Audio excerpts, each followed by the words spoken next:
we have to move forward towards things because we have requirements. There are things that we require to keep us alive and to keep us wanting to be alive as well. And those are different things. And we move forward towards things that we value. So there's two propositions there. The first is that we have to move forward because there are things to move forward to, because there are things we need and want. And the second is that to move forward towards something is simultaneously to value it. And so one of the implications of that is that we always live in a framework of value. There's no escaping that, and that we're moved forward. I detailed this out quite substantially in my book, Maps of Meaning, but we're always at a place, and we're always moving towards a place that in principle has some advantage over the place we're at. Otherwise, why move towards it? And so what that means is that there's no life without value. At least there's no human life without value. Out of necessity, and also not only out of necessity at the physiological level, but also out of necessity at the psychological level, because another thing that you might point out that I think is usefully pointed out is that not only do you have to move from point A to B in life, but point A is often a very difficult place to be because we're fragile and bounded and mortal and limited, and because we know that. And so one of the implications of that, as many great religious traditions are at pains to illustrate or demonstrate or proclaim, is that life is essentially suffering. And I believe that to be a fundamental truth. But perhaps not the most fundamental truth, because I think the most fundamental truth is that despite the fact that life is suffering, people can transcend that. And partly the way they transcend that is by pursuing things of value. And so that if there is no value proposition at hand, then you have no meaning to justify the difficult conditions of your life. And that's brutally difficult for people. You know, Nietzsche said, he who has a why can bear any how. And you see, and I've certainly seen this as a clinical practitioner, that people who have no purpose in their life are embittered by the difficulties of their life. And they become first bitter, and then resentful, and then revengeful, and then cruel. And there's plenty of places to go past cruel. That's just where you start if you're really on a downhill path. All right, so those are the first propositions. The second proposition would be, well, if you're going to pursue something of value, because you're a social creature, you're going to pursue that thing of value in a social space, and that means you're going to compete and cooperate with people around you in the pursuit of that value.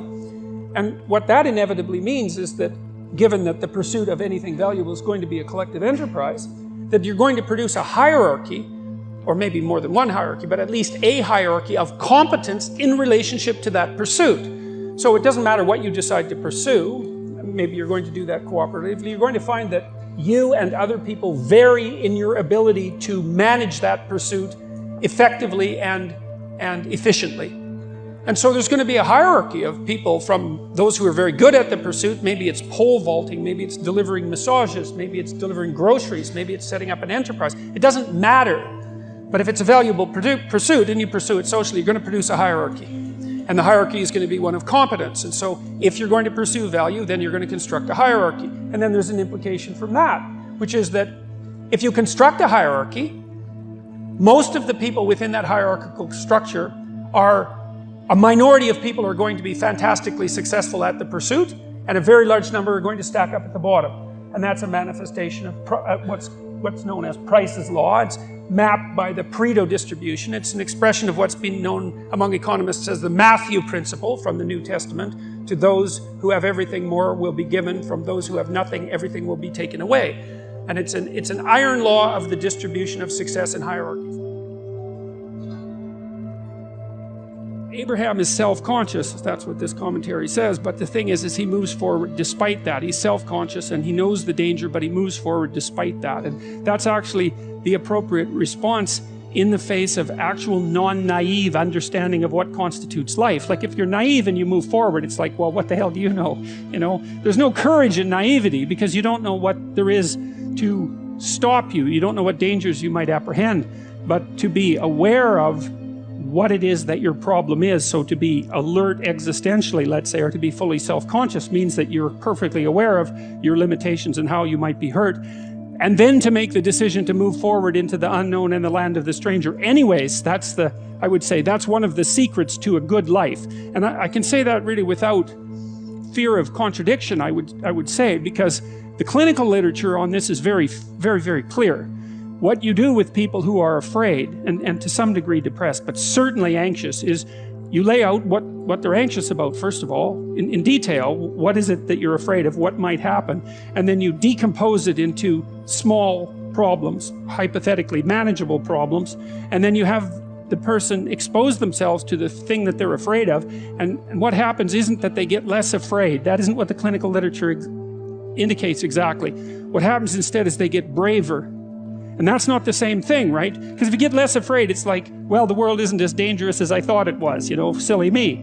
If you get braver, that's not what happens. What happens is, yeah, the damn world's just as dangerous as I thought, or maybe it's even more dangerous than I thought, but it turns out that there's something in me that responds to taking that on as a voluntary challenge and grows and thrives as a consequence. And there's no doubt about this. Even the psychophysiological findings are quite clear.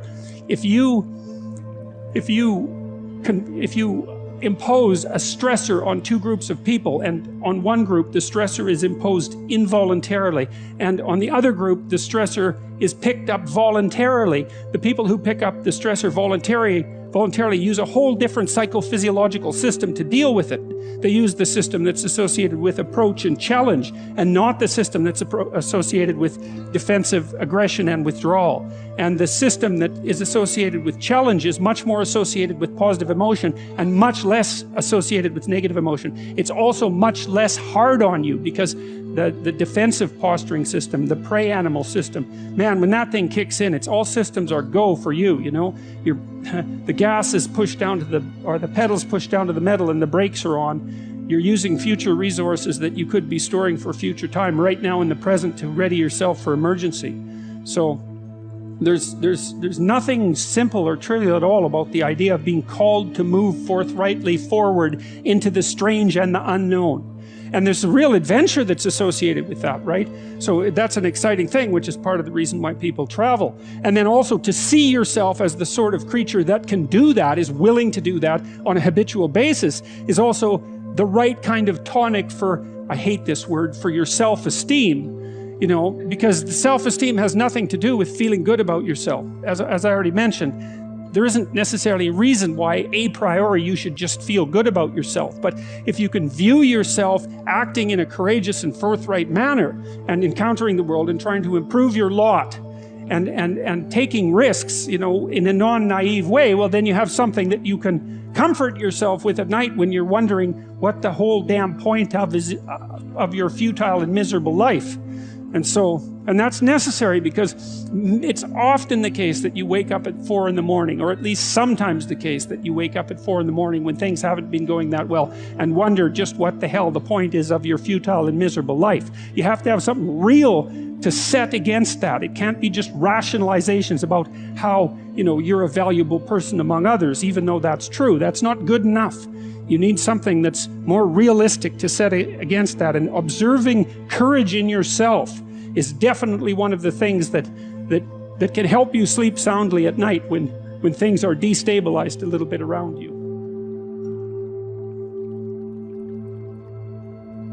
So Zazu, the eyes of the king, comes to check out the king, and that's what's his name? What's the king's name?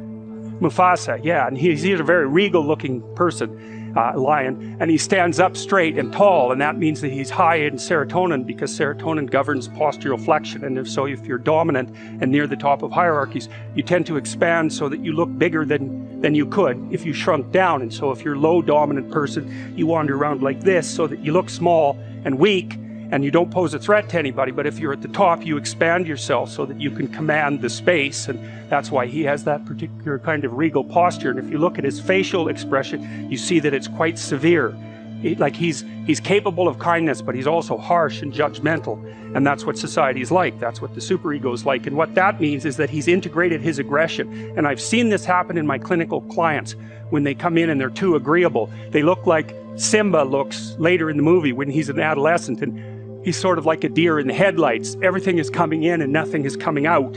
But when the person integrates their shadow and gets the aggressive part of themselves integrated into their personality, their faces harden.